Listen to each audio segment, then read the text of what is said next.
अभी इनिशियली जो सुमित डेटा आ रहा है, इसमें 2 लोगों के मारे जाने की खबर को लेकर जो बात की जा रही है, इस पर आप क्या राय रखते हैं? इस पर आपका क्या नजरिया है कि क्यों इतना वक्त होने के बाद इतने कम आंकड़े, 2 लोगों के मारे जाने की बातें आपको जज्ब हो रही है?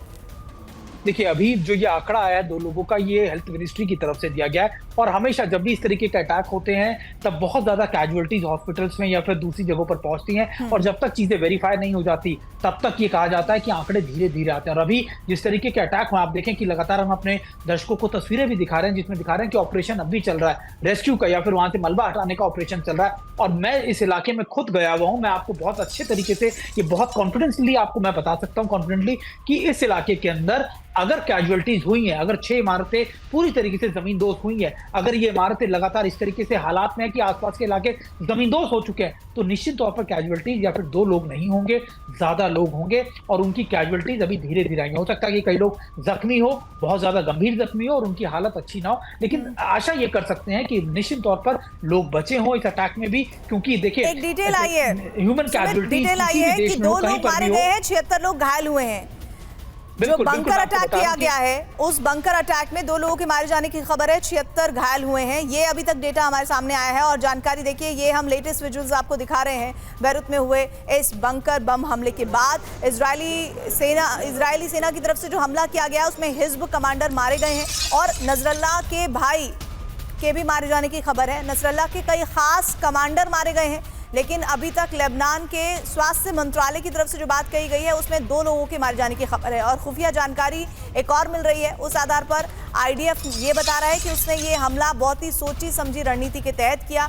6 बजे नसरल्लाह के ऑफिस जाने की सूचना थी। 6:05 पर आईडीएफ ने मुख्यालय पर बमबारी की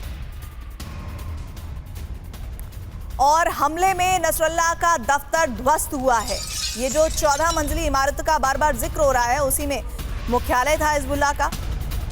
रिहायशी इलाके में हिज्ब का ये मुख्यालय, जिसकी तस्वीरें हम आपको दिखा रहे हैं। रिहायशी इलाके में इतना बड़ा अटैक और 2 लोगों के मारे जाने की खबर, 76 लोगों के घायल होने की जानकारी अभी तक सामने आई है। लेकिन एक और इंफॉर्मेशन मिल रही है सुमित, ये बताइए, वहाँ की जो मीडिया है, लेबनान की मीडिया ये बता रही है कि अगर इस तरह से हमला हुआ है, 60 बंकर बस्टर बम से हमला हुआ है और नसरल्लाह अगर उसी मुख्यालय, उसी बिल्डिंग में मौजूद था, ये अमेरिकी खुफिया अधिकारी ने स्काई न्यूज़ अरेबिया से कहा है, ये मैं एग्जैक्ट कोट करके पूछ रही हूँ आपसे, कि अगर वहाँ पर नसरल्लाह मौजूद था तो वो बच ही नहीं सकता है।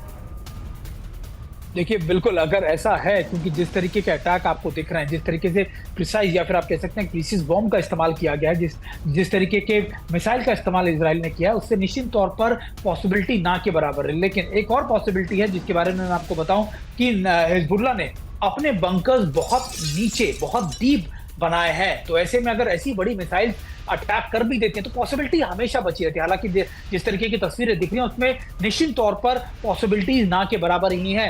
लेकिन ये जरूर कहा गया है कि नसरल्लाह शायद उस मीटिंग में गया ही नहीं। जो 6 बजे की मीटिंग, 5:30-6 बजे की मीटिंग बताई जा रही थी, उसमें नसरल्लाह पहुंचा ही नहीं। और वो जो इनपुट मिले थे इजराइल को, शायद वो इनपुट कहीं ना कहीं इनकरेक्ट साबित हुए, फॉल्ट साबित हुए, जिसकी वजह से नसरल्लाह बच गया। या फिर नसरल्लाह को लास्ट मोमेंट पे वो इनपुट मिले थे कि वो सुमित, बैरूत में ईरानी दूतावास की तरफ से कहा गया है कि आज का इजरायली हमला अपराध है, एक खतरनाक स्थिति है जो खेल के और युद्ध के नियमों को बदल देता है और इसके मुताबिक अपराधी को उचित सजा, और ये कहा जा रहा है कि ये और एस्केलेट करेगा। इजराइल का ये एक्शन हिजबुल्लाह के खिलाफ ये बहुत एस्केलेट करेगा। इस पर मैं बात करूंगी आपसे। इधर इजरायली सूत्रों से बड़ी खबर आ रही है, हिजब मुख्यालय पर 60 बंकर रॉकेट दागे गए हैं।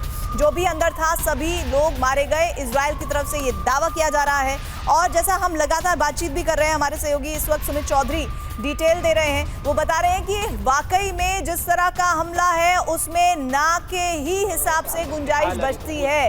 अगर ये कह सकते हैं कि कुछ करिश्मा ही होगा तो ही कोई इस इमारत में बच सकता है, नहीं तो बहुत सारे लोगों को बहुत नुकसान हुआ होगा।